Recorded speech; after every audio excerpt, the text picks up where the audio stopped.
છો બેટા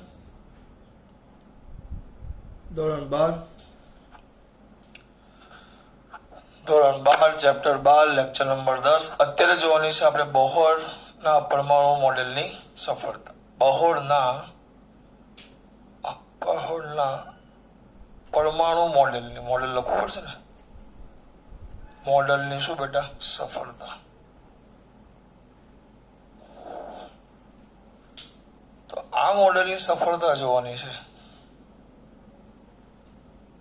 સૌથી પહેલી સફળતા યાદ છે પહેલા આપણે વાતો કરેલી હું શબ્દમાં નહીં પકડીશ મુદ્દા સમજાવવાનો પ્રયત્ન કરીશ પેલું ભાઈ ગોખો નહીં સૌથી પહેલા આપણે વાત શું કરેલી બેટા મારા દીકરાને ખબર છે જો અહીંયા ધ્યાન આપણે હાઇડ્રોજન ને લીધેલું બરાબર હાઇડ્રોજનમાં વાત કરો સૌથી પહેલા પેલી સાદી વાત કરું તો પ્રચલિત યંત્રશાસ્ત્ર પ્રચલિત આ જે યંત્રશાસ્ત્ર હતું એ એમ કહેતું કે સાહેબ આ ન્યુક્લિયસ છે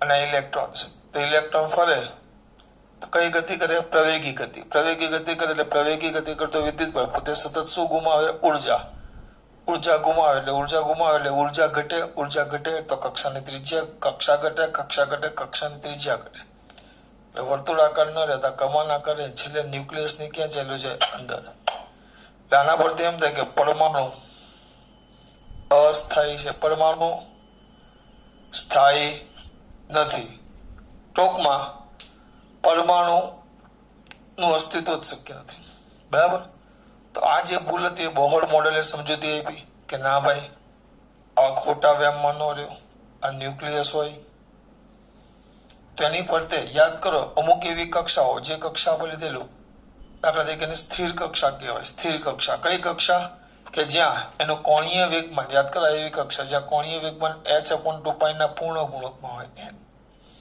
તો આવી કક્ષામાં ઇલેક્ટ્રોન જ્યારે ગતિ કરતો હોય પોતે ઉર્જા ગુમાવતો નથી અને આ કક્ષામાં સતત પોતાની ગતિ શું રાખે ચાલુ ટૂંકમાં આણે સૌપ્રથમ એને શું કર્યું આ જે પરમાણુ છે એની સ્થિરતા સમજાવી તમને આણે પરમાણુની સ્થિરતા સમજાવી કે પહેલા પરમાણુ સ્થિર હતું જ નહીં આ સ્થિરતા વિશેની માહિતી આપી કોણે બોહરે હા આ કીધેલું રુથરફોર્ડે પણ હું તમને સમજાવું છું એમ કે કક્ષા હતી તો એ કક્ષા પરથી આગળ બોહર વધ્યો તો આ કક્ષાની વાત કરી આપણે એની ત્રિજ્યાનું સૂત્ર મેળવવું યાદ છે પહેલા આવું હતું આ વાત પછી રુથરફોર્ડે આ વાત કરી પછી આગળ ધીમે ધીમે વધતા ગયા રુથરફોર્ડે વાત કરી પછી આ બોહરે પેલા બે કક્ષા આપી આ કક્ષાની વાત કરેલી ને એને NH/2π ના કયા ગુણકમાં પૂર્ણ ગુણકમાં તો એ વાત છે ઓ બાળકો આમ ચાલ્યા કરે NH/2π ના કયા ગુણકમાં પૂર્ણ ગુણકમાં ધ્યાન રાખજો એના પૂર્ણ ગુણકમાં બસ થઈ ગયું એટલે બોહરે વાત કરેલી આપણે બોહરના 3 અધિતરક હતા એમાં એક આવી ગયું પછી પરમાણુની સ્થિરતા સમજાવે આના પરથી પરમાણુની સ્થિરતા વિશે શું મળે માહિતી સાથે સાથે એની ઉર્જા પણ ગણી અને ઉર્જા આની ઉર્જા વિશેની પણ શું આપી માહિતી ખરેખર આપી જ નહીં બેટા આપણે વાત કરી કે આની ઉર્જા કેટલી હોય તો તમે તરત કહેશો ઉર્જાનું સૂત્ર આપણે ભણી ગયા યાદ છે ટૂંકમાં લખું તો E = -13.6 z²/n². આ ઉર્જા ગણી એટલે જો પરમાણુની સ્થિરતા સમજાવી સાથે સાથે ઉર્જા સમજાવી પછી બોહરે એક સૂત્ર આપેલું કયું સૂત્ર બોહરે તરંગ લંબાઈ માટેનું સૂત્ર આપેલું તરંગ લંબાઈનું શું આપેલું સૂત્ર કયું 1/λ = r કૌંસમાં 1/2² - 1 કયો આવે n². હા 2 એટલે આ તરંગ લંબાઈ પણ કોનું આ બામરનું થાય આ બામરમાં પડો એના કરતા ટૂંકમાં તમને માહિતી આપું જો તમે કુલ તરંગ લંબાઈનું સૂત્ર લઈ લેવ તો આપણે આ બોહરનું પરમાણુ મોડેલ પછી આની શું શોધેલી ત્રિજ્યા પછી ઉર્જાનું સૂત્ર પછી તરંગ લંબાઈનું સૂત્ર તો અહીંયા લખી નાખો m² પણ પણ આ સૂત્રની મર્યાદા છે. આ સૂત્ર બધાને લાગુ ન પાડીએ કઈ. ટૂંકમાં ચલો અત્યારે આપણે એની સફળતા જોઈએ છે. મર્યાદામાં એ મુદ્દો લખશું આપણે. અત્યારે તમે સફળતાની વાત કરો, બીજી બધી ક્યાં વાત કરો? તો એને દાખલા તરીકે આપણે યાદ કરો, બીજો અધિતર્ક હતો આપણો, એનો બીજો અધિતર્ક કે ત્રીજો, તમે જે કહેવાય તેમાં એવું હતું. જોજો અહીંયા તેને કે આ આપણું ન્યુક્લિયસ, પહેલી કક્ષા અને બીજી કક્ષા. આ ન્યુક્લિયસ, પહેલી કક્ષા બીજી કક્ષા. પહેલી બીજી ન રાખો તો ધરાવસ્થા, નિમ્ન અવસ્થા અને ઉત્તેજિત અવસ્થા. આ પછી ધરાવસ્થા અને ઉત્તેજિત અવસ્થા. સ્વાભાવિક વસ્તુ છે, અહીંયા ઇલેક્ટ્રોન છે. ધરાવસ્થામાં ઇલેક્ટ્રોન હોય અને એના પર તમે પ્રકાશ આપાત કર્યો તો એ ઇલેક્ટ્રોન ઉર્જા મેળવી ક્યાં ચાલ્યો જાય? ઉત્તેજિત અવસ્થામાં. અને કોઈ ઉત્તેજિત એટલે આ શોષણ થાય અને ઉત્તેજિત અવસ્થામાં, કઈ અવસ્થામાં? ઉત્તેજિત અવસ્થામાં. અહીંયા લખેલું છે ઇલેક્ટ્રોન હોય અને એ સંક્રાંતિ કરીને ક્યાં આવે બેટા? ધરાવસ્થામાં. તો વધે કઈક તરંગ લંબાઈ અથવા આવૃત્તિ વાળા વિકિરણનું શું કરે? ઉત્સર્જન. અહીંયા એનું શું થયું? શોષણ. તો અહીંયા એનું શું થયું? ઉત્સર્જન. તો આ જે શોષણ ને ઉત્સર્જન થાય છે, આ શોષણ ને જે ઉત્સર્જન થાય છે, તો એની તરંગ લંબાઈનું સૂત્ર એને આ મેળવ્યું. પહેલા પરમાણુ સ્થિરતા સમજાવી, આ વસ્તુ એને ક્લિયર કર્યું. કેવી કક્ષામાં ભ્રમણ કરે કે જે કક્ષાનું કોણીય વેગમાન કયું હોય બેટા? NH/2π. બોહર વખતે વાત થઈ ત્યારે લોકોએ આવો વિરોધ કર્યો હતો. પછી એને કીધું ના ભાઈ ખોટી વાત છે, NH/2π હોય ને તો વાંધો ન આવે. તો એ ગતિ કર્યા કરે અને ઉર્જા ગુમાવ્યા વગર આ કક્ષામાં ગતિ કરે, એની સ્થિરતા સમજાવી. હા, પછી ઉર્જા પણ સમજાવી. ઇલેક્ટ્રોન એક કક્ષામાંથી બીજી કક્ષામાં સંક્રાંતિ કરે. કઈ કક્ષામાંથી? એક કક્ષામાંથી. જો ધરા અવસ્થામાં હોય ને ફોટોનનું શોષણ કરે તો ઉત્તેજિત અવસ્થામાં જાય. ઉત્તેજિતમાંથી પાછો જયારે ધરામાં આવે તો કેટલું આપણે ભણી ગયા, આ બંને વચ્ચે જે ઉર્જા ગેપ હોય, ઉર્જા ગેપ એટલા વિકિરણનું એ શું કરશે? ઉત્સર્જન. આ બંને વચ્ચે જે કયો ગેપ હોય બેટા? ઉર્જા ગેપ.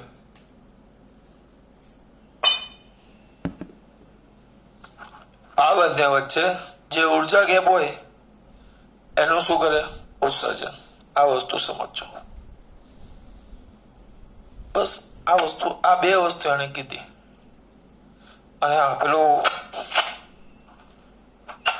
આપણે ભણી ગયા હાઇડ્રોજન જેવા પરમાણુ માટે બામરે મેળવેલું. બામરે, આપણે નહીં, બામરે હાઇડ્રોજન જેવા પરમાણુ.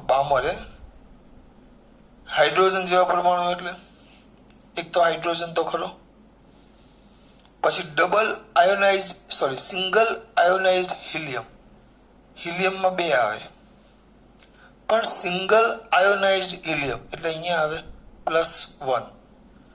હિલિયમમાં બે ઇલેક્ટ્રોન આવે પણ એને એક ઇલેક્ટ્રોન ગુમાઈ નાખ્યો એટલે રચના લગભગ કોના જેવી થઈ ગઈ? ટૂંકમાં આ રચના કોના જેવી થાય કે ન્યુક્લિયસની ફરતે કેટલો ઇલેક્ટ્રોન હોય? એક જ. અથવા બીજું નામ આપ્યું છે ડબલ આયોનાઇઝ લિથિયમ. લિથિયમમાં 3 ઇલેક્ટ્રોન હોય પણ ડબલ આયોનાઇઝ એટલે +2. તો કોણ? હિલિયમ, હાઇડ્રોજન, હિલિયમ અને lithium. Single ionise helium, double ionise lithium.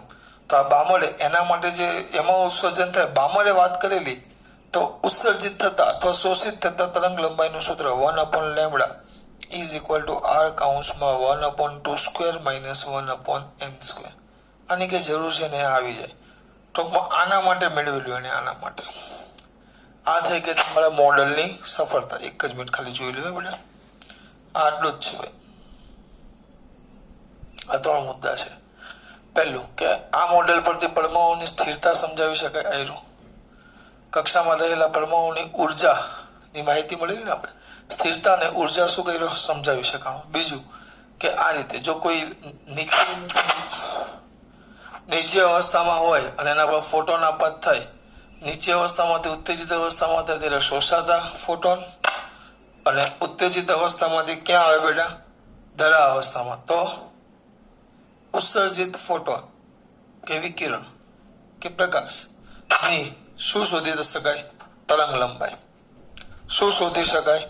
તરંગ લંબાઈ. એની કઈ લંબાઈ બેટા? તરંગ લંબાઈ.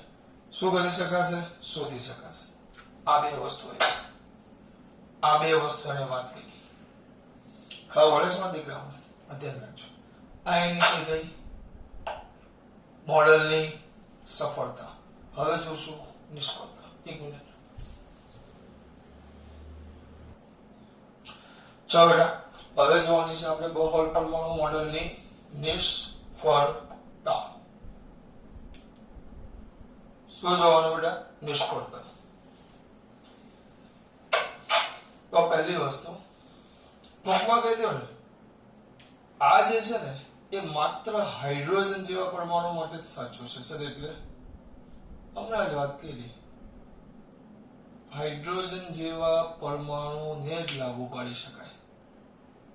પરમાણુને તમે લાગુ પાડી શકો, એના સિવાય નહીં સર. એટલે સમજાવો. દાખલા તરીકે મેં તમને હમણાં વાત કરી, હમણાં જ હિલિયમ. શું બેટા? હિલિયમ. પછી હિલિયમ, ત્યાર પછી હાઇડ્રોજન, હિલિયમ પણ સિંગલ આયોનાઇઝ એટલે એક ઇલેક્ટ્રોન ગુમાવેલો, અને લિથિયમ ડબલ આયોનાઇઝ. હમણાં જ વાત કરી, એને લાગુ પાડી શકાય. ટૂંકમાં એવું હોવું જોઈએ કે કમ્પ્લીટ એક જ શું હોવું જોઈએ? ઇલેક્ટ્રોન. આના પરથી એવું કહેવામાં આવે કે કક્ષામાં એક જ ઇલેક્ટ્રોન હોવો જોઈએ. કક્ષામાં એક જ શું હોવો જોઈએ? ઇલેક્ટ્રોન. એટલે કે ન્યુક્લિયસ ગમે તે હોય, અને બાર કક્ષામાં એક અને માત્ર એક જ ઇલેક્ટ્રોન હોવો જોઈએ. હિલિયમ તો અહીંયા હાઇડ્રોજન લે તો અહીંયા પ્રોટોન એક, બાર ઇલેક્ટ્રોન. હિલિયમ પ્રોટોન ન્યુટ્રોન બે આવે ને, બે પ્રોટોન બે ન્યુટ્રોન અને ઇલેક્ટ્રોન એક. અહીંયા 3 પ્રોટોન 3 ન્યુટ્રોન ને ઇલેક્ટ્રોન એક. પાછા અમુક સમસ્થાનિકમાં નહીં પડતા, અને +1 કહી દઉં તો એ ચાલે. આ +2 પહેલો મુદ્દો. ઓકે. અને હા, આની સાથે જ એક બીજો મુદ્દો ક્લિયર થઈ જાય કે આમાં આપણે આ જે કક્ષા લીધેલી ને, કક્ષા, આ કક્ષા,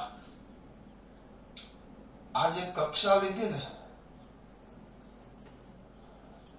તે કક્ષા આપણે વર્તુળાકાર લીધેલી. ધ્યાન આપજો. આમાં કક્ષા કેવી હતી? વર્તુળાકાર. કક્ષા વર્તુળાકાર. આ કક્ષા વર્તુળાકાર એટલે આ જે મોડેલ છે કક્ષા વર્તુળાકાર માટે જ, કક્ષા વર્તુળાકાર માટે જ કેવું? સાચું.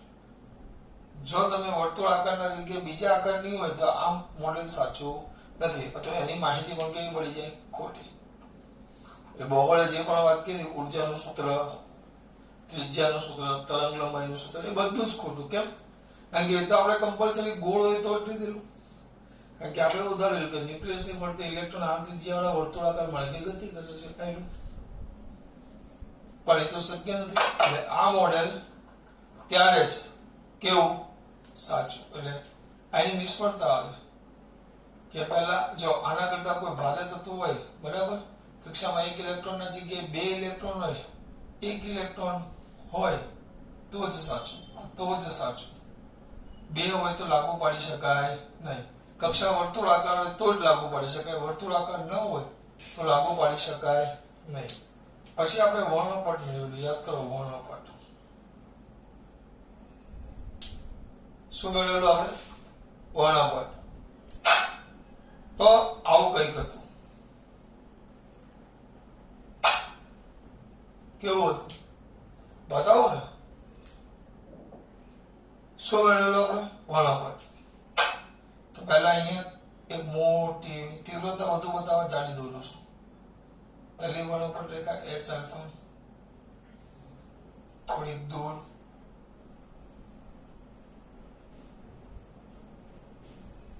બરાબર, આમ હતું.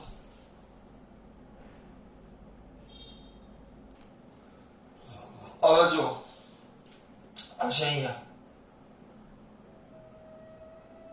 અને પટલી બનાવવાની, પછી આમ. તો આ વર્ણપટ રેખા હતી. તો આ જે વર્ણપટ રેખાઓ હતી, તો આ બેની તીવ્રતા એકબીજાથી અલગ હતી. આ બે વર્ણપટ રેખા છે તો આની તીવ્રતા વધુ હતી. આપણે ભણી ગયા આમ જઈએ એમ તીવ્રતા ઘટે, તીવ્રતા ઘટે, આમ જઈએ એમ તીવ્રતા ઘટે. તો આ તીવ્રતા ઘટે કેમ ઘટે, કેમ ઘટે એ સમજાવી શક્યો નહીં. આ મોડેલ તીવ્રતાની માહિતી ન આપી શકો. કેમ? આમાં કેમ વચ્ચે ફરક છે અને તીવ્રતા કેમ આવી છે એના વિશે કોઈ માહિતી આપી શક્યો નહીં. સાથે સાથે આ જે આપણી વર્ણપટ રેખા છે એને શક્તિશાળી માઇક્રોસ્કોપ વડે જોવામાં આવે. હવે કોઈ એક વર્ણપટ રેખા કોના વડે? શક્તિશાળી માઇક્રોસ્કોપ. તો આ વર્ણપટ રેખા આવી બીજી અનેક આમ નાની રેખાઓની બનેલી દેખાય. આ રેખાઓને જ્યારે જોવામાં આવ્યું તો આની અંદર બીજી અનેક રેખાઓ જોવા મળી અને શક્તિશાળી માઇક્રોસ્કોપ વડે જોવામાં આવ્યું. એટલે આને ઝૂમ કર્યું તો આવી બીજી અનેક રેખાઓની જોવા મળી. તો આ કેમ આવી અનેક રેખાઓની બનેલી છે? તો આવું કેમ છે એ પણ સમજાવી શક્યો. અનેક રેખાની શું થયેલી છે? બનેલ છે. તો આ વસ્તુ પણ સમજાવી શક્યો નહીં. બોહરનું મોડેલ આ વસ્તુ પણ સમજાવવામાં નિષ્ફળ. કોણ? હું નહીં, બોહરનું મોડેલ. આગળ હાઇડ્રોજન જેવા પરમાણુને લાગી શકાય કક્ષામાં કેટલા ઇલેક્ટ્રોન હોવા જોઈએ? એક જ ઇલેક્ટ્રોન હોવા જોઈએ. કક્ષામાં વધારે ઇલેક્ટ્રોન, બે કરતા વધારે. કક્ષા વર્તુળાકાર જ હોવી જોઈએ. વર્ણપટ રેખાઓની તીવ્રતા, આ સાપેક્ષ તીવ્રતામાં કેમ ફરક છે એના વિશે કોઈ માહિતી મળી નહીં. અને આ વર્ણપટ રેખાઓને શક્તિશાળી માઇક્રોસ્કોપ વડે જોવામાં આવે તો અનેક રેખાઓનો શું થયેલો જોવા મળે છે? બનેલું હોય એવું દેખાવ. સાથે સાથે બોહરના બે અધિતર્ક, હું બે જ કહેતો, આમ તો બોહરના બે અધિતર્ક છે. બે અધિતર્ક ખાલી યાદ કરાવું છું. There are the two types of the અધિતર્ક of the Bohr. બોહરના બે અધિતર્ક છે. કયા બે અધિતર્ક છે? સર પહેલું અને બીજું. ના ભાઈ ના, પહેલો. હા, તો એ જ આવે પહેલું. તો પહેલું એવું હતું કે કોઈ પણ એવી જ કક્ષામાં ભ્રમણ કરે, કે જેનું કોણીય વેગમાન L = NH/2π. તો આ જે છે ક્વોન્ટમ શાસ્ત્ર પરથી મેળવેલું છે, ક્વોન્ટમ ફિઝિક્સ. આ જે છે એનું ક્વોન્ટમ ફિઝિક્સ પરથી મેળવેલું છે. અને બીજું ઉર્જા વાળું કે ભાઈ આમ હોય, આ કક્ષાઓ હોય, આ નીચી, આ નિમ્ન કક્ષા અને આ ઉત્તેજિત કક્ષા. તો ઉત્તેજિતમાંથી નિમ્નમાં જાય તો વિકિરણનું ઉત્સર્જન કરે, બરાબર?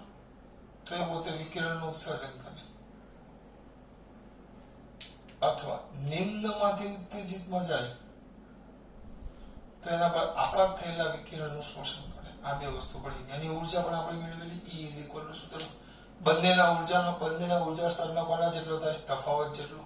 એટલે આ વસ્તુ આપણે તો બસ એ જ વસ્તુ છે. તો આ જે છે ને એ યંત્રશાસ્ત્ર છે, પ્રચલિત યંત્રશાસ્ત્ર. આ પ્રચલિત યંત્રશાસ્ત્ર છે.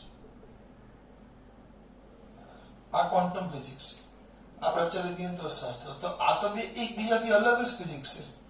તો આ બંનેનું જોઈન્ટ કરીને એને બે અધિતર્ક આપ્યા. એના મોડેલમાં મોડેલ આપ્યું, પણ એમાં એક મુદ્દો કહેવા માટે યંત્રશાસ્ત્રનો ઉપયોગ કર્યો. તો બીજો મુદ્દો કહેવા માટે એને કોની વાત કરી? પ્રચલિત યંત્રશાસ્ત્ર. અને બીજામાં કીધી ક્વોન્ટમ ફિઝિક્સ. તેનો મતલબ એમ થયો આ તો કોના જેવું થઈ ગયું? અય્યર-બબીતા જેવું. એટલે અય્યર-બબીતા એટલે આના પરથી કહી શકાય કે આ કજોડા દંપતી જેવું લાગે. એવું લખેલું જૂની ચોપડીનો શબ્દ હતો, કમ્પ્લીટ કજોડા. એમ એક જ વૈજ્ઞાનિક બે વસ્તુ કે બે અલગ અલગ રીતે. પાછા બે એવા મુદ્દા કે જે એકબીજાથી સાવ કેવા હોય.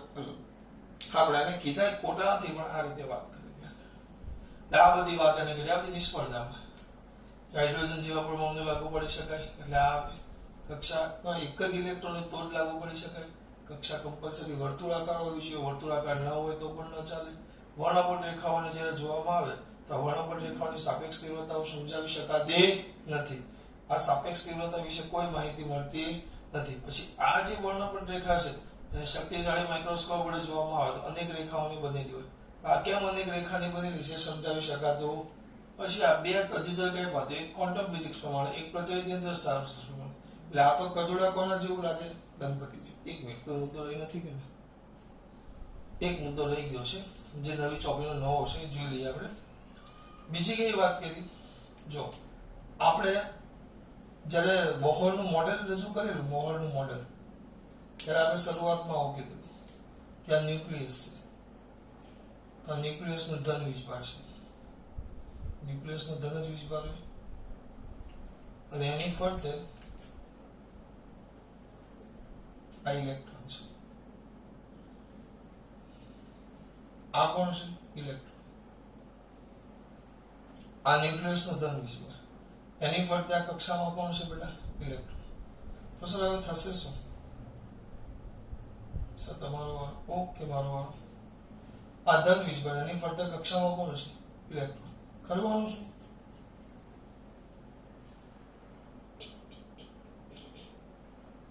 કેમ આમ સમજો તમે ખબર કે હા, તો આ બંને વચ્ચે, આની વચ્ચે વિદ્યુત કુલંબીય આકર્ષણ બળ લાગે, બરાબર?